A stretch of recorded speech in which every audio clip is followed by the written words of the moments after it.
Karachi main super highway Sachal थाने की हुदूद Ali town के करीब गैर कानूनी मवेशी मंडी कायम, शहरियों को शदीद मुश्किलात का सामना।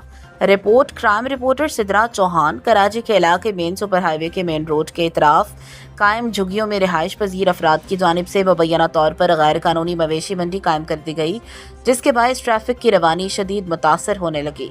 कराची मेन सुपर हाईवे पर मवेशी खड़े करने के बायस रोजाना की बुनियाद पर बदतरीन ट्रैफिक जाम मामूल बन चुका है, जबकि शहरियों को आमदोरफ्त में शदीद दुश्वारी का सामना करना पड़ रहा है। मवेशी मंडी में खरीदारी के लिए आने वाले शहरी रात ढलते ही चोरी और डकैती की वारदातों का भी शिकार बनने लगे हैं। शहरियों का कहना है, हसास मुकाम पर आखिर किसकी सरपरस्ती में गैर कानूनी मवेशी मंडी कायम की गई, जिसके खिलाफ ताहाल मौसर कार्रवाई सामने नहीं आ सकी।